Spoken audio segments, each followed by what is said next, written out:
Maharana Pratap classes में आपका स्वागत है छात्रों। आज हम देखेंगे शेखावटी मिशन 100 दो चर वाले रैखिक समीकरण। शेखावटी मिशन द्वारा जो इम्पोर्टेंट क्वेश्चन छांटे गए हैं यह है 4 अंक का। तो आशा करता हूं कि आपकी तैयारी अच्छी चल रही होगी। जो 2024 के एग्जाम होने वाले हैं बोर्ड के, तो हम देखते हैं दो चर वाले रैखिक समीकरण। इससे पहले मैं 2 वीडियो अपलोड कर चुका हूं महाराणा प्रताप क्लासेज पर, तो आप उन्हें भी अच्छी तरह से देख ले और आगे वाले सभी चैप्टर क्रम से मैं अपलोड करवा दूंगा। देखिए दो चर वाले रैखिक समीकरण। सबसे पहले हम देखते हैं रैखिक समीकरण। अब रैखिक समीकरण युग्म क्या होते हैं?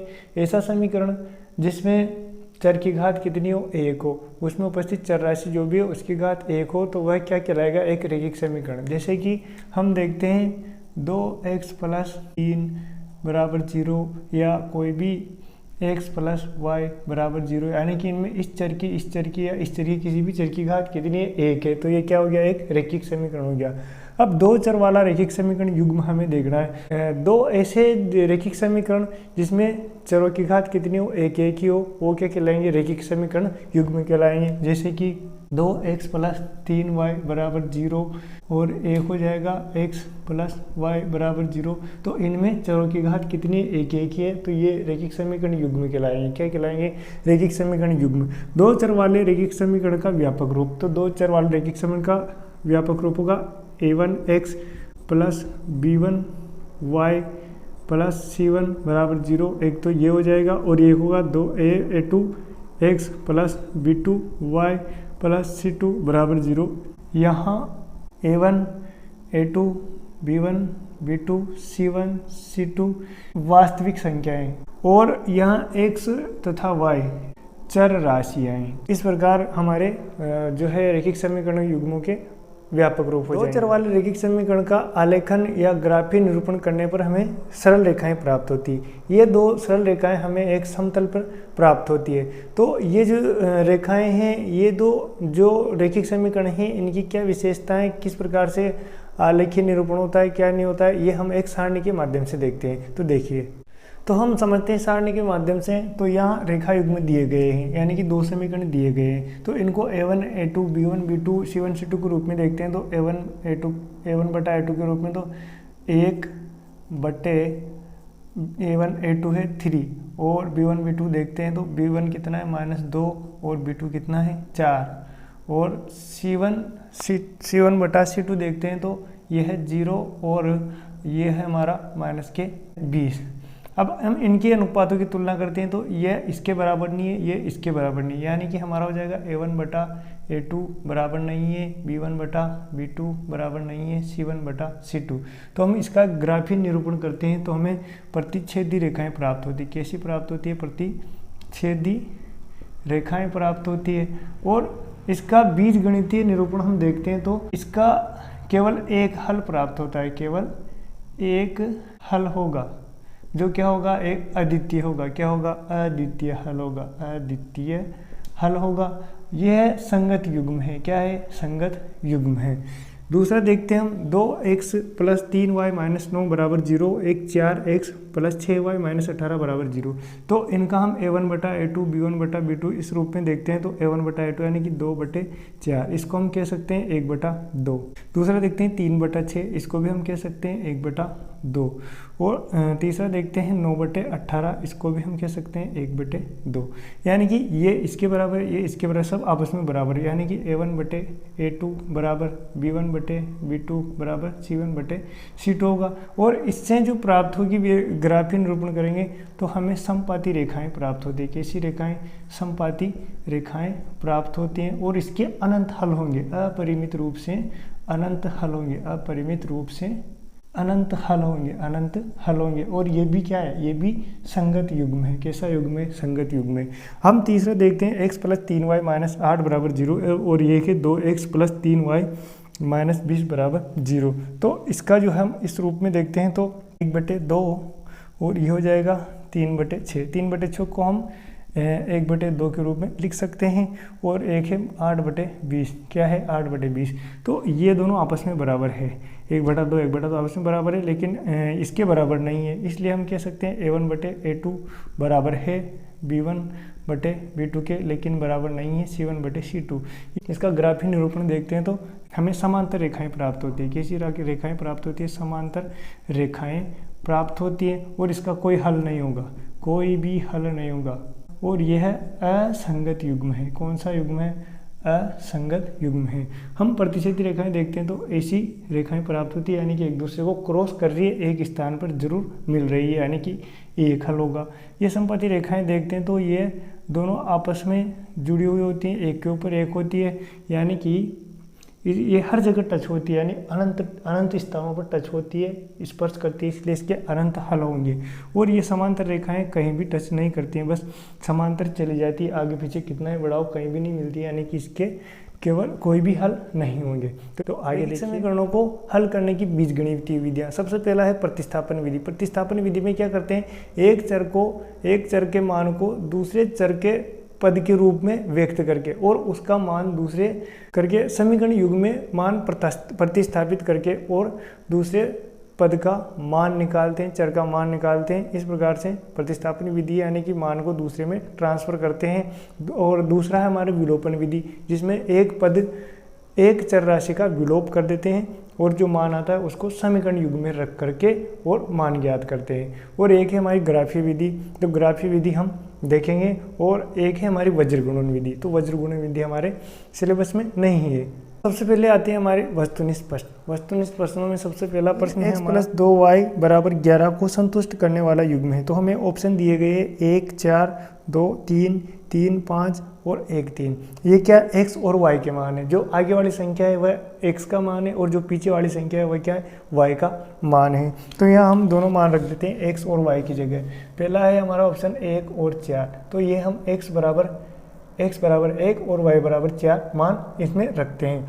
तो 3 गुणा x की जगह 1 रखते हैं प्लस 2 गुणा y की जगह हम 4 रखते हैं बराबर 11। 3 एकम 3 प्लस 2 चौके 8 बराबर 11। तो और ये हो जाएंगे 11 बराबर 11, यानी कि हमारा पहला ही ऑप्शन क्या है? सही है। इसके बाद में हम देखते हैं दूसरा प्रश्न। निम्नलिखित समीकरण युग्म के हल हैं x + y = 14 और x - y = 4। तो हम इसको सोल्व करते हैं। मैं इसको विलोपन विधि से सोल्व करता हूँ। तो यह मैं घटा देता हूँ। घटाने पर क्या होगा? ये प्लस का x और माइनस का y, x कट जाएगा और यह माइनस माइनस क्या हो जाएगा? प्लस हो जाएगा। क्या हो जाएगा यहाँ? प्लस। तो वो 1y 2y हो जाएंगे। कितने हो जाएंगे? 2y बराबर, यह माइनस हो जाएगा तो 14 में से 4 जाएंगे, कितने बचेंगे? 10 बचेंगे। इस 2 को हम इधर ट्रांसफर करते हैं तो ये भाग में चला जाता है, क्योंकि यहाँ ये काय में है, गुणा में है। तो 10 बटे कितने हो जाएंगे? 2, यानी कि y बराबर हमारा कितना आ जाता है? 5 आ जाता है। y का मान एक समीकरण में प्रतिस्थापित कर देते हैं। ये मान लो समीकरण 1 है, ये 2 है, तो हम समीकरण 1 में y का मान रखते हैं तो x + y की जगह हम 5 रख देते हैं बराबर 14। अब हम इसको पक्षांतर कर देते हैं, तो पक्षांतर करने पर चिन्ह बदल जाते हैं, प्लस की जगह क्या हो जाएगा? माइनस। तो x बराबर कितना आ जाएगा? 9, यानी x बराबर 9 और y बराबर 5 हमारा आंसर आएगा। के किस मान के लिए निम्नलिखित समीकरणों के युग्म का कोई हल नहीं होगा? कोई हल नहीं होगा, यानी कि हमें समांतर रेखाएं प्राप्त होगी। यहाँ ऑप्शन है 1 2 3 और 4, यानी कि ये मान रख करके हम देख लेंगे और ज्ञात कर लेंगे। सबसे पहले तो हम देखते हैं कोई भी हल नहीं हो तो किस प्रकार का हमारा अनुपात बनता है। तो a1 बटा a2 बराबर b1 बटा b2 बराबर नहीं है c1 बटा c2। तो इस प्रकार का हमें युग्म प्राप्त होने चाहिए।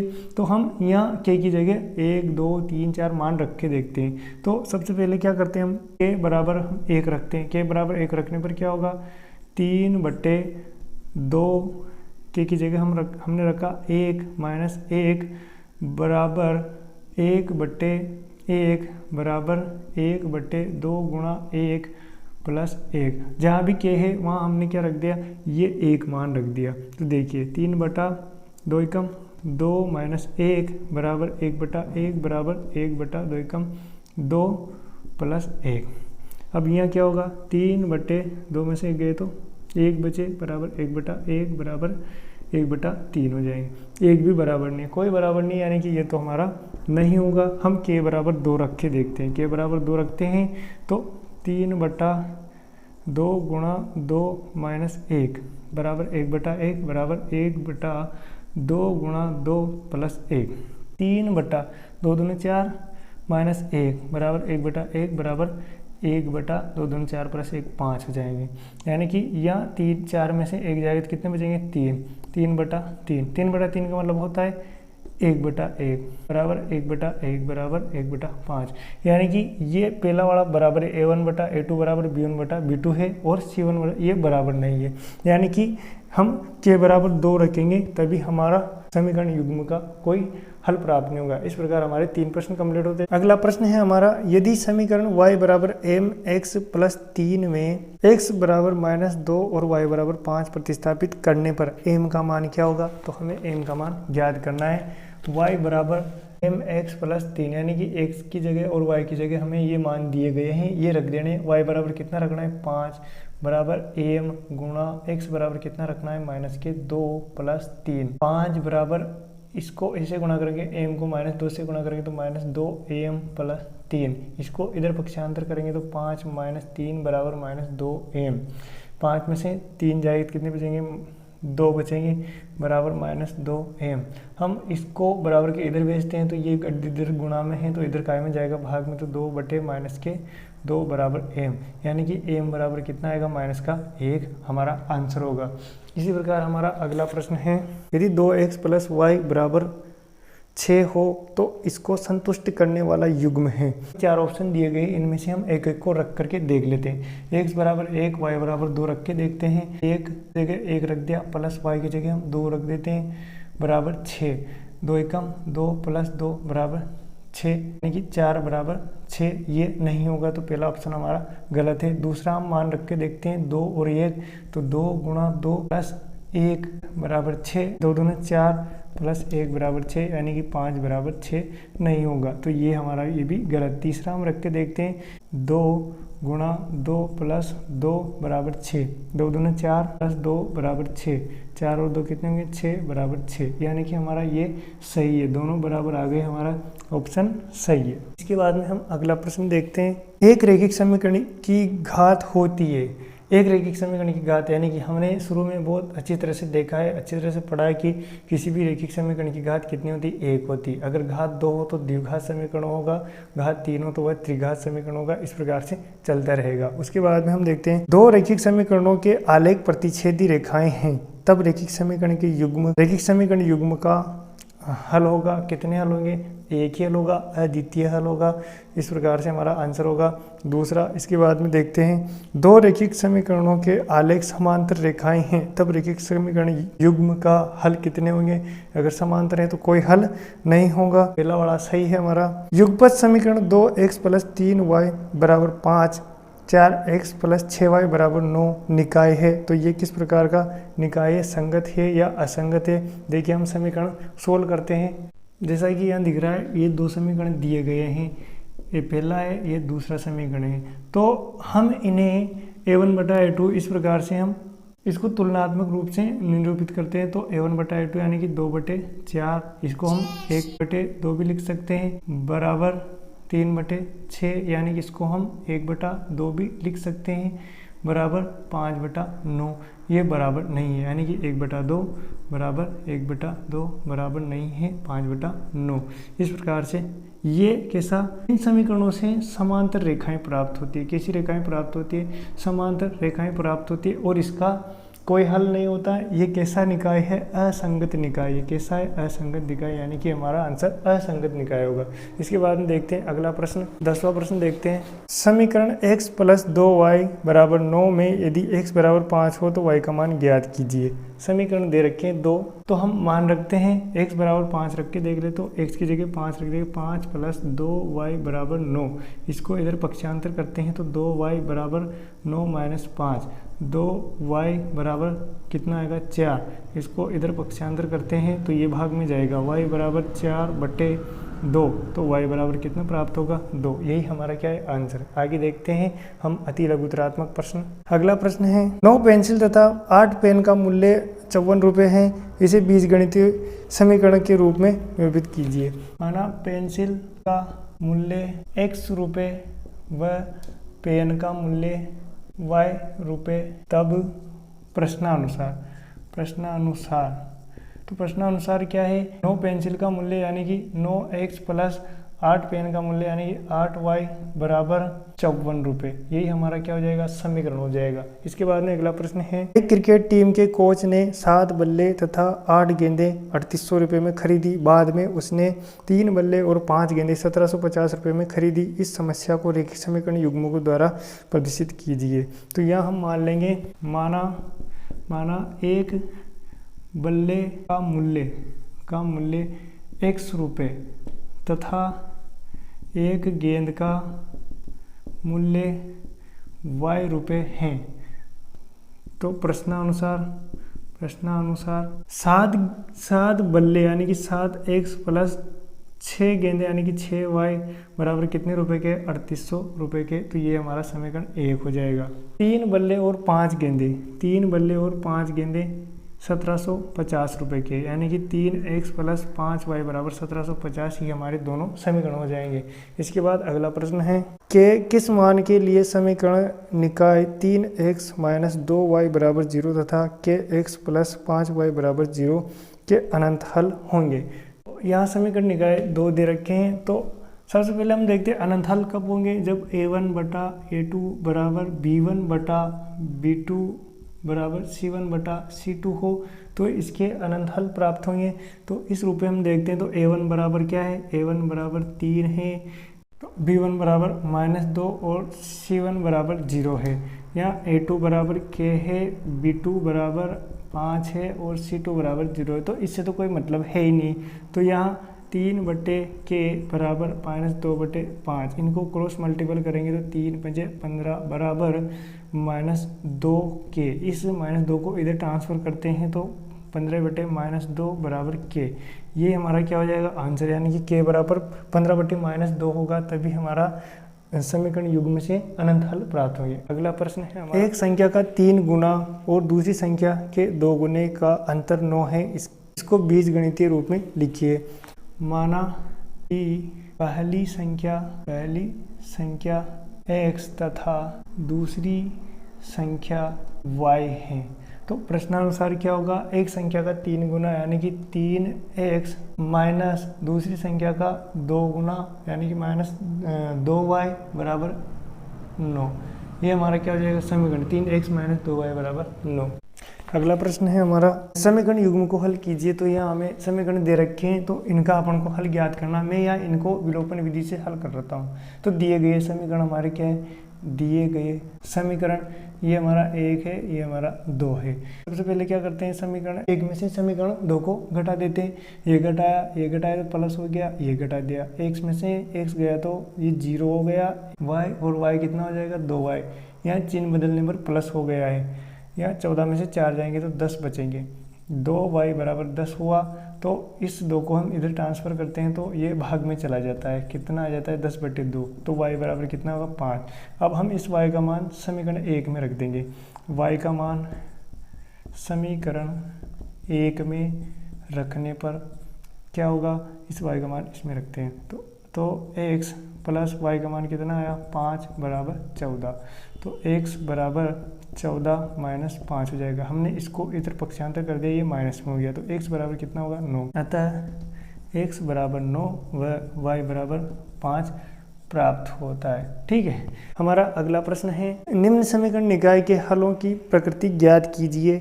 2x प्लस 4y बराबर 7, 3x प्लस 6y बराबर 8। तो हमें इनकी क्या ज्ञात करनी प्रकृति। तो सबसे पहले हम a1 a2 के रूप में इनको देख लेते हैं। यहाँ a1 बराबर क्या है, a1 बराबर 2 है, b1 बराबर क्या है 4 और c1 बराबर 7 है। यहाँ a2 बराबर 3 है, b2 बराबर 6 है और c2 बराबर 8 है। तो हम इनकी तुलना करते हैं। a1 बटा a2 बराबर b1 बटे b2 बराबर c1 बटे c2। इससे तो देखिए कैसा हमें जो है युग्म प्राप्त होते हैं। 2 बटे 3 बराबर 4 बटे 6 बराबर 7 बटे 8।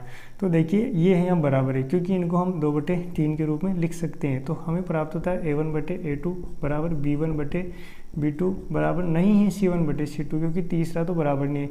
ये 2 बटा 3 आपस में बराबर है, लेकिन ये इसके बराबर नहीं है। तो इस प्रकार यानी कि हमें जो है समांतर रेखाएँ प्राप्त होगी। कौन सी रेखाएँ प्राप्त होगी, ग्राफीय निरूपण करने पर समांतर रेखाएँ प्राप्त होती है, समांतर रेखाएँ प्राप्त होती है, इसलिए असंगत निकाय है, असंगत निकाय है और कोई हल प्राप्त नहीं होता है, कोई हल प्राप्त नहीं होता है। तो इस प्रकार हमारा ये प्रश्न भी कंप्लीट होता है। अगला प्रश्न है हमारा, दो चरों वाले रैखिक समीकरण युग्म का मानक रूप लिखिए। दो चरों वाले रैखिक समीकरण युग्म का मानक रूप क्या है? a1x plus b1y plus c1 बराबर 0 और एक है a2x plus b2y plus c2 बराबर 0। इस प्रकार से हमारा रैखिक समीकरण युग्म का मानक व्यापक रूप है। तो अगला प्रश्न है हमारा, क्या बिंदु 2, 3 रेखा 3x माइनस 2y पर स्थित है? तो ये स्थित है कि नहीं है, हमें क्या करेंगे, इस बिंदु के मान रख के देखते हैं। ये समीकरण दिया गया है 3x माइनस 2y बराबर 5 और हमें यहाँ x बराबर 2 और y बराबर 3 समीकरण में रखने पर रख देंगे। तो 3 गुणा 2 माइनस 2 गुणा y कितना है, 3 बराबर 5, 3 दूना 6 माइनस 2 तिये 6 बराबर 5, 6 में 6 गए तो 0 बराबर 5। ये बराबर नहीं है, अतः हम कह सकते हैं, अतः यह बिंदु रेखा पर स्थित नहीं है। अगला प्रश्न आता है हमारा, निम्न रैखिक समीकरण युग्म को प्रतिस्थापन विधि से हल कीजिए। हमें क्या करना है, प्रतिस्थापन विधि से हल करना है। तो हमें दो समीकरण दे रखे हैं, s माइनस टी बराबर 3, मैंने समीकरण 1 बोल दिया, s बटे 3 प्लस टी बटे 2 बराबर 6, ये समीकरण 2 मिली। यह समीकरण 2 में थोड़ा सा हमको संशोधन करना पड़ेगा समीकरण 2 से। तो हम समीकरण 2 का क्या करेंगे, एलसीएम लेंगे। इनका एलसीएम लेंगे तो कितना आएगा, 6 आएगा। 3 का भाग 6 में देंगे 2 बार तो 2s, 3 दूनी से 2s प्लस 2 तिये 6, 3t बराबर 6 है। यहाँ हम 6 को हम इधर प्रतिस्थापित कर देते, 2s प्लस 3t बराबर 6 कितने हो जाएंगे, 36। ये हमारा होगा समीकरण 3। अब हम समीकरण 1 से देखते हैं, समीकरण 1 से s माइनस टी बराबर 3, ये हमारा क्या है, समीकरण 1 है। तो हम टी को इधर ट्रांसफर करते हैं, s बराबर 3 प्लस टी हो जाएगा, ये हो गया हमारा 4।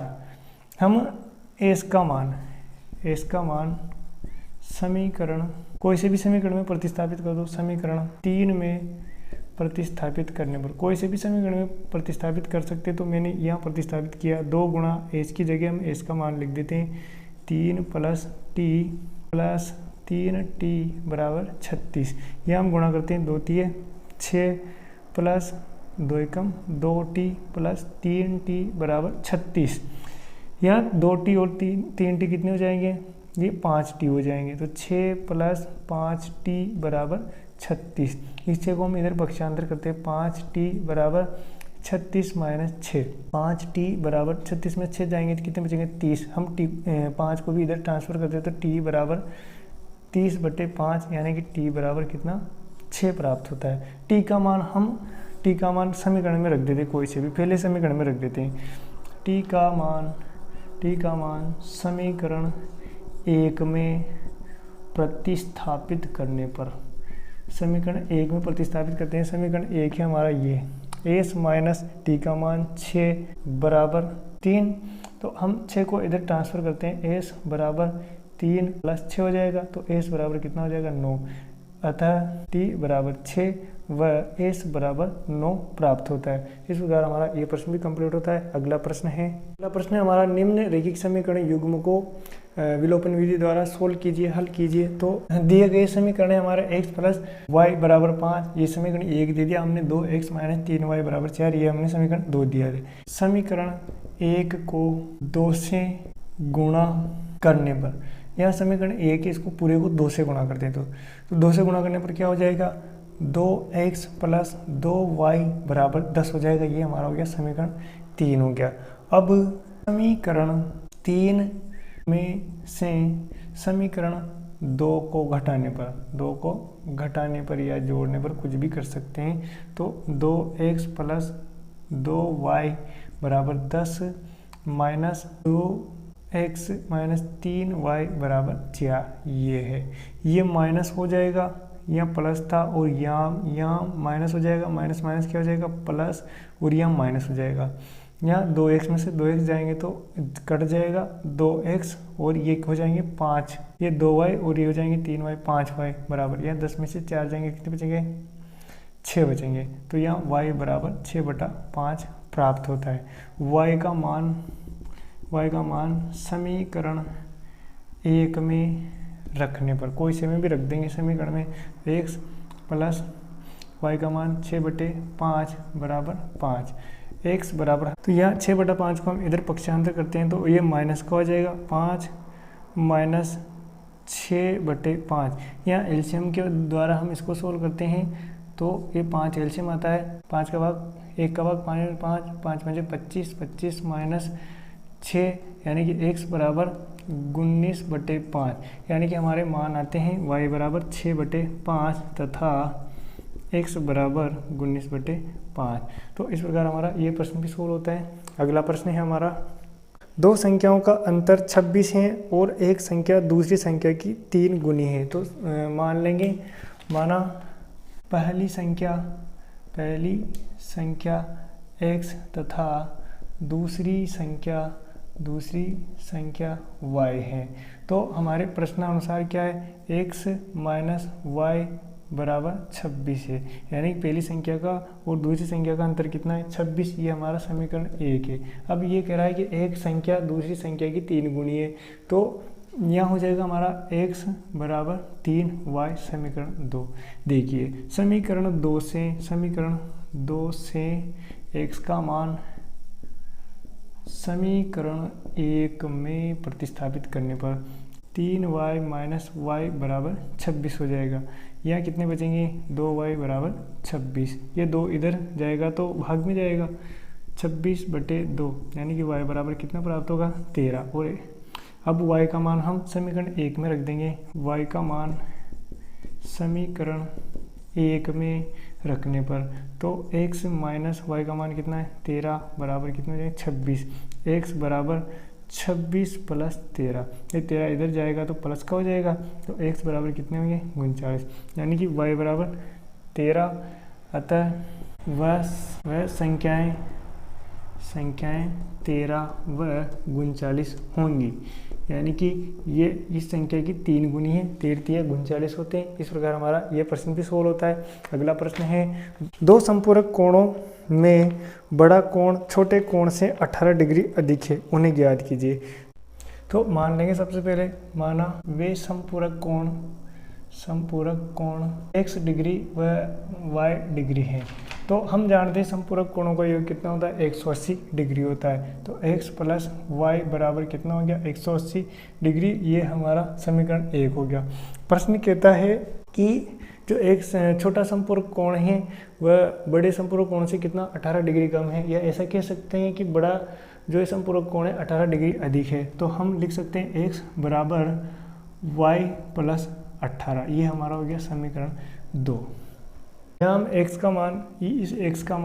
का मान समीकरण 1 में रखने पर इस x का मान इसमें रख देते हैं, तो y प्लस 18 बराबर 180 डिग्री प्लस y भी है यहाँ, तो y कितना हो जाएगा 2y प्लस 18 बराबर 180 डिग्री। इसको हम इधर ट्रांसफ़र करते हैं, 2y बराबर 180 माइनस 18, तो 2y बराबर कितना हो जाएगा, यह हमारा बचता है 162, y बराबर 162 बट्टे कितने हो जाएंगे 2 81 डिग्री, यानी कि हमारा जो है दूसरा कोण 81 डिग्री आया। तो y का मान समीकरण 1 में रखने पर किसी में भी रख सकते हैं, दूसरे में भी रख सकते हैं, तो x प्लस 81 डिग्री बराबर 180 डिग्री। इसको हम इधर ट्रांसफ़र करते हैं, ये डिग्री विग्री लगाने की कोई आवश्यकता नहीं है।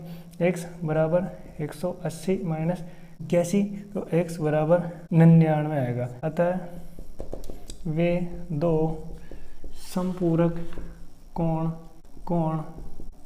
81 डिग्री 81 डिग्री व 99 डिग्री होंगे। इस प्रकार हमारा ये प्रश्न भी कंप्लीट होता है। अगला प्रश्न है, निम्नलिखित समीकरण युग्म को आलेखीय विधि से हल कीजिए। तो हमें क्या इसमें ग्राफ बनाना है, ग्राफ बनाना हमको आना चाहिए। दो समीकरण हमें दिए गए हैं। पहला समीकरण 2x + y - 6 = 0 और एक समीकरण है 4x - 2y - 4 = 0। तो हम इसका क्या करते हैं, ग्राफिक विधि से सोल्व करते हैं, इसका आलेखीय निरूपण करते हैं। तो समीकरण 1 से समीकरण 1 का जो हम ट्रीटमेंट कर देते हैं एक बार। 2x + y - 6 = 0, ये हमारा ये समीकरण 1 है, ये समीकरण 2 है। तो 2x + y = 6 हो जाएगा, ये इधर भेज दिया हमने। और इनमें से भी एक इकाई जो थोड़ी सरलतम है उसको यहाँ रखना है, बाकी को इधर भेज देते हैं। तो y = 6 - 2x हो जाएगा। ये हमारा समीकरण 3 हो गया। तो समीकरण 3 से 3 में x बराबर सबसे पहले तो हम कितना 0 रख लेते हैं। 0 रखने पर 0 रखेंगे तो क्या होगा, y = 6 - 2 × 0। y = 6 - 2 का 0 हो जाएगा। तो y बराबर कितना होगा, 6 होगा। x बराबर 1 रखने पर 1 रखते हैं तो y, ये समीकरण 3 ही है। y = 6 - 2 × 1, y = 6 - 2 × 2 हो जाएगा। तो y = 6 में से 2 गए तो 4 बचेंगे। तो y बराबर कितना आ गया, 4 आ गया। इसी प्रकार हम समीकरण 3 में x = 2 रखने पर रख करके देख लेते हैं। तो y = 6 - 2 × 2, y = 6 - 2 × 4।